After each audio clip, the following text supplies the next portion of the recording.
Thanks for staying with us here on TVC Breakfast. It's now time for us to take a look at what the papers are reporting this morning. And I'm with Veronica. Veronica, good to do this again with you this morning. Yeah, right. Emotions are actually running high this morning. But then it's okay. We just have to keep going and hope for the best at the end of the day. Absolutely. Right. So let's start with the Nation newspaper with the main headline: Rivers cache of arms seized from pipeline bombing suspect. Ibaz appoints SSG, accepts head of service resignation. So, Veronica, we can see that so many things are still happening in River State. The fact that some people have been arrested and they are threatening our national resources.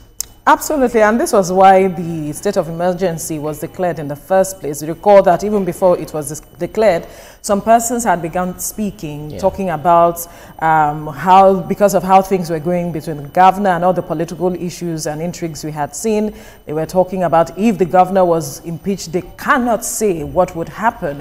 And, you know, they were making threats and all of it. And then we began to see the bombing of pipelines and all of it. It's unfortunate that when emotions are running high, we do not know how to channel it to getting the right results, because this resources is for all Nigerians and not just for the Rivers State alone. So it is affecting everyone at the end of the day. We need to understand that. So it's I'm happy rather that these persons have been, you know, caught as it is. We hope that we get to the root of the matter, but we need to bring an end to this matter of bombing pipelines just to make statements and force the hand of government to do certain things. The steps government may take may not also go down well with people. Yes, there is a state of emergency declared to ensure peace and stability, security-wise, politically and every way.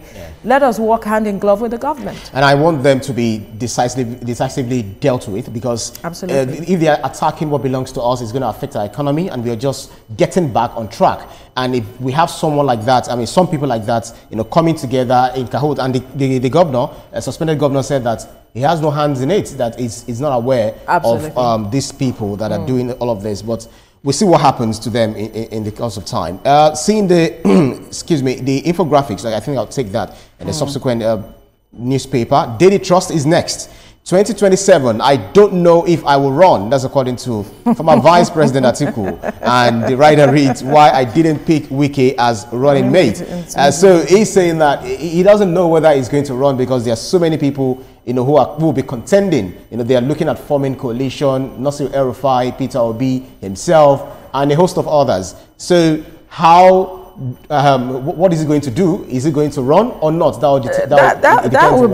would be interesting to see, because 2027 is still some years. Well, some years to politician is just tomorrow. It's tomorrow, right? But he's saying that he's not sure if he will run. I believe that he is just trying to make suspense, put suspense on the table, and just, okay, as you guys are plotting and planning, don't think that I am here, plan as if I'm not there, and then he might just bring a surprise and all of it. He will just come from the rear. It could be a decoy from my perspective. Right. Politician, he has this ambition, and it is something he wants to fulfill in his lifetime. So I do not see him not contesting in 2027. Looking at it from the fact that he's been contesting from 1993, 6th time. So if he will be contesting in 2027, that will be a record, a contest as a president. I mean, for presidency. A lot of persons have asked him, you know, to step aside based on what happened to PDP. Perhaps he's beginning to see things, because that was one of the things that, you know, broke the party the way it is. Even though they say they are not broken, or they do not have segments and all of it. That's right. But we know that the center is not holding as it is for the party. So if this will bring the party members together again, that'll be good. He also gave out the reason why he didn't pick Wike. He said there were 3 lists, and then he only picked the first. So no one should blame him. Below the masthead, Rivers crisis, Labour threatens protest over emergency rule. Constitution amendments, reps move to stop governorship election cases at appeal court. That would be good. But if you look at the infographics right on the front page of the Daily Trust, you have driving implementation of the contributory pension scheme for timely retirement benefit payments. So states that have been commended, talk about Lagos, FCT, Osun, Jigawa, Anambra, etc. And states that are yet to commence implementation, you have Akwa Ibom, Borno, Kwara. So the in thing for me there is why do we have people who will be working for the government or who will be serving, rendering their service to whether government or private institutions, and their monies are not well utilized in terms of the contributory pension scheme, because the idea is to ensure that there is financial security when you retire. Of course, at the end of the day, because most people bank on that, it's unfortunate that we have seen this happen over time, where we've seen a lot of people on queues when the government comes in and say, you know what, you guys come and verify your documents so that we can pay you. That's right. And then we see people fainting on queues and all of it. I think we need to improve on the processes as it is, because these people have become elderly and so cannot go through the rigors or that they have to be put through before receiving their pension scheme. So states who are yet to make this implementation should do so as quickly as possible, because this will encourage people to be part of the civil service and the civil workforce at the end of the day, because this is why some young person says, you know what, I want to do my business by myself, but as usual, Lagos leads and others follow. Absolutely. So next is the Punch newspaper.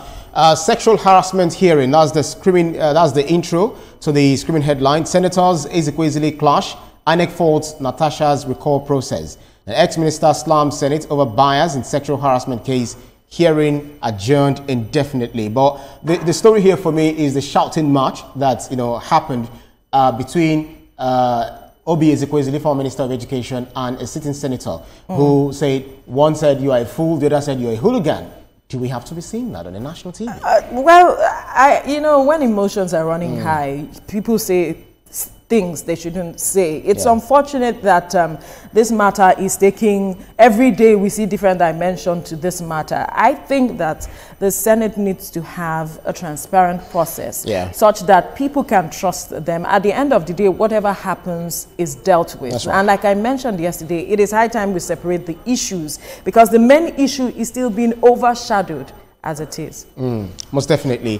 Discos raking 509 billion naira amidst serial grid collapses. If they are raking in that amount of money, and let's assume they are doing the right thing, ensuring that we have steady power supply, it means that they will make more. Next is Nigerian Tribune. INEC picks holes in Natasha's recall petition. Senator Umoboyi Ezekwesili in war of words as Senate committee judge withdraws from Natasha's suit against Akpabio. Others. Looks like we're not going to hear the last yet, regarding Senator Natasha's petition. Federal character, Senate probes compliance of MDAs in recruitment. Others. Afenifere faults declaration of emergency rule in Rivers. Organizes symposium in honor of Adebanjo, April the 10th. If you look at the story, Kaduna train attack, Tukuru Mamu's trial suffers setback. Which is, you recall a journalist who was enmeshed in terrorism, because he was a go-between between terrorists and their victims. Exactly, negotiator, So we're seeing what exactly is going to happen in the future time. Let's move on to Blueprint newspaper. Natasha Gates, interesting. New twist as INEC picks holes in recall petition. Justice Egwatu wash his hands off case. I never received 500 million naira from Akpabio, Apoti, Oduahan. So if we must recall a senator or a certain lawmaker, we need to do it right. INEC is saying that, listen, there is incongruity in this process.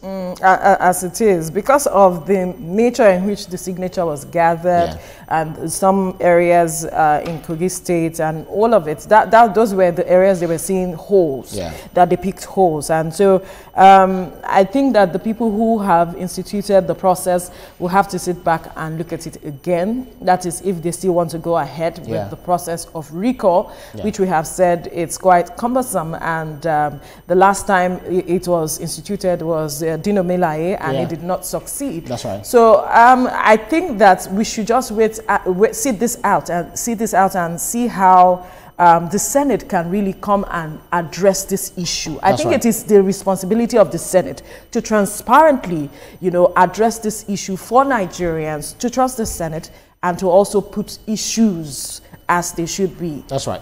Now moving on to News Direct. INEC rejects Senator Natasha's recall petition over incomplete documentation. Emergency rule. Rivers head of service resigns as sole administrator appoints new SSG. EFCC arraigns Chinese others over hotel review scam. 22nd National Sports Festival. Tinubu lights torch of unity, reaffirms commitment to sports development.